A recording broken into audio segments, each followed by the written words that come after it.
Assalamualaikum warahmatullahi wabarakatuh. Om Swastiastu, Namo Buddhaya, salam kebajikan. Sahabat-sahabat dimanapun juga berada, ada satu video yang menarik terkait dengan pemagaran laut yang ada di Tangerang. Hal ini dijadikan senjata oleh para pembenci Pak Jokowi, di mana betul-betul dikapitalisasi habis, seolah-olah yang melakukan ini semua adalah Pak Jokowi melalui perusahaan yang dia temani kerjasama. Nah, saya kira hal ini penting dibuka di publik ya, bahwa memang para pembenci Pak Jokowi ini tidak mau kehilangan amunisi untuk melakukan serangan. Setelah selesai kasus-kasus yang sebelumnya juga digoreng, yaitu salah satunya adalah yang menempatkan Pak Jokowi kala itu sebagai orang yang paling terkorup, pemimpin terkorup setelah mantan Presiden Mesir. Nah, kini kasus pemagaran laut itu dijadikan senjata kedua, dan hal ini membuat para netizen berkomentar, memberikan pehokan terhadap mereka semua, diantaranya Rocky Gerung, ada Said Didu, yang dianggap memang selama ini adalah orang yang secara abadi membenci Pak Jokowi. Artinya sampai kapanpun mereka orang-orang ini semua tidak akan pernah melupakan Pak Jokowi. Sepertinya memang bagi mereka Jokowi ini adalah hantu. Oleh karena itu kan Deddy Mulyadi dengan beberapa netizen memberikan pelurusan sekaligus bohongan sesungguhnya terhadap mereka semua ini. Nah, untuk lebih jelasnya coba kita simak videonya. Keyakinan kita adanya ketidakbenaran, ketidakadilan, kezoliman terhadap bangsa dan negara sebagai wujud nyata dari permainan PKI gaya baru, di mana Jokowi adalah ujung tombaknya. Orang mereka ketawa sebenarnya mana PKI-nya, karena otak Anda adalah otak yang baru mampu melihat kalau sudah kelihatan. PKI gaya baru tidak tampil ke permukaan, tapi barangnya jelas, contoh jelas, Jokowi adalah PKI gaya baru. Pastikan bahwa di dalam rejim Presiden Jokowi terjadi pelanggaran hak atas laut, hak rakyat untuk mengolah laut, dan hak itu yang kemudian dipersoalkan sekarang.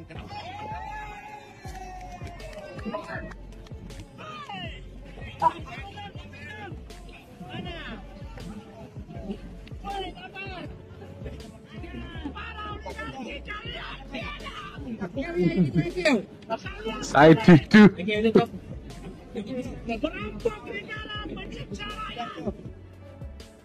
Pagi semuanya, sehat selalu.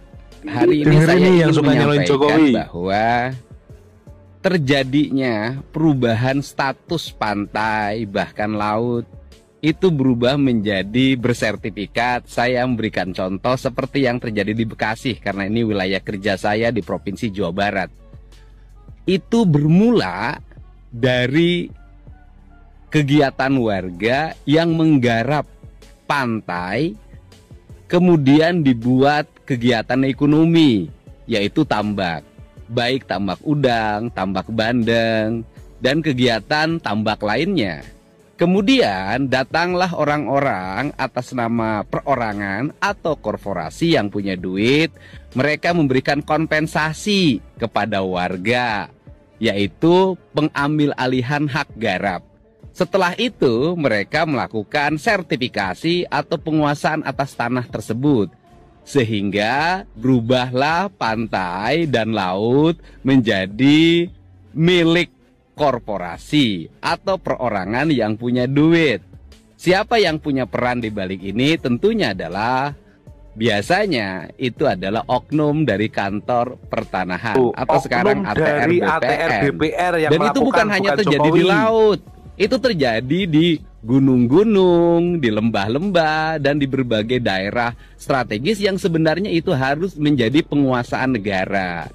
Untuk itu, kalau ditanya apa langkah Kang Deddy menangani Bekasi, saya akan segera bertemu dengan Menteri ATR BPN untuk membahas hal ini.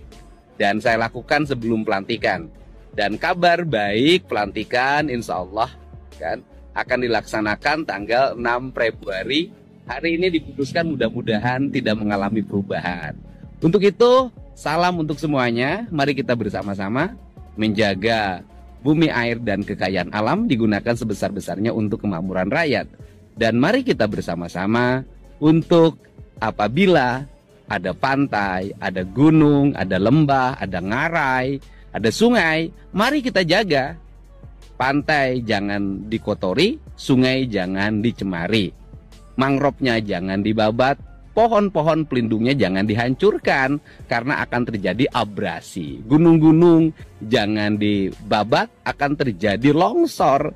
Dan sebenarnya petaka yang kita alami sesungguhnya itu adalah akibat kita tidak pernah bersyukur terhadap keindahan alam Indonesia. Pagar bambu yang membentang sepanjang 30 km di perairan Kabupaten Tangerang tengah menjadi sorotan publik. Namun fakta menunjukkan bahwa struktur ini bukanlah fenomena baru. Bambu yang menyerupai pagar tersebut diketahui sudah ada sejak lama, bahkan sebelum Jokowi menjabat sebagai presiden dan PIK 2 belum ada. Klaim ini berdasarkan pada foto mantan Bupati Tangerang, Ahmad Zaki Iskandar, pada saat menelusuri pantai utara Tangerang di awal masa kepemimpinannya, yang diunggah oleh konsultan hukum PIK 2, Mu'annas Alaidit. Di foto itu, terlihat Zaki berfoto di atas perahu. Di belakangnya, laut lepas, dengan deretan bambu yang Mu'annas sebut sebagai pagar laut. 2013 ketika saya dilantik, beberapa bulan kemudian saya mengajak para reporter media, teman-teman wartawan gitu ya, dengan 3 speedboat menyusuri pesisir pantai Kabupaten Tangerang. Yang saat itu sudah rusak semuanya. Mulai dari perbatasan Jakarta tuh dadap sampai ke Rojo perbatasan Kabupaten Serang. Maka dari itu, bahwa muncul tuduhan pagar bambu ini baru dibangun setahun terakhir dan dikaitkan dengan PIK 2 jelas keliru dan tidak berdasar. Terbongkarnya kasus pagar laut ya, apakah menyeret Pak Jokowi? Ya, kalau kata netizen, kata pembenci Jokowi, lawan-lawan politik ke Jokowi selalu mengatakan ya dan berharap ya kan, sampai dia berharap mati-matian ini akan menyeret Pak Jokowi ya, dan berharap Jokowi akan diadili terhadap kasus ini. Itu halu. Kenapa halu? Jadi gini, kita sama-sama tahu ketika kepemimpinan era Pak Jokowi ya, Fahri Hamzah di podcastnya dan lain-lain, orang-orang bener lah kalau podcast, mengatakan Pak Jokowi itu memiliki idealis yang tinggi, memiliki visi yang tinggi, tetapi saat itu ya popularitas dia di mata rakyat didomplengi oleh orang-orang yang tidak bertanggung jawab, orang-orang yang berkhianat ya di kelilingnya dia ya, main belakang, main caranya masing-masing, sehingga Pak Jokowi hanya memegang kartu-kartu truf ya. Jadi ketika Pak Jokowi menyerahkan tongkat estafet ke Pak Prabowo, memang ini adalah satu agenda ya Pak Prabowo untuk membersihkan ini semua gitu ya.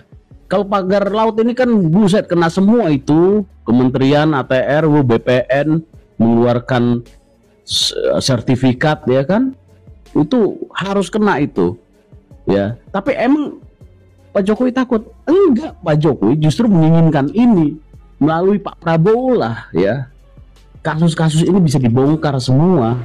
Oke, kita sudah dengar semua. Saya kira apapun yang dilakukan oleh Pak Jokowi, saya kira tidak akan pernah ada benarnya terhadap mereka yang memang dari awal memiliki kebencian. Jadi ini bukan mengkritik, tapi betul-betul membenci ya. Sehingga wajar kalau kemudian para netizen pencinta Jokowi meluruskan itu semua.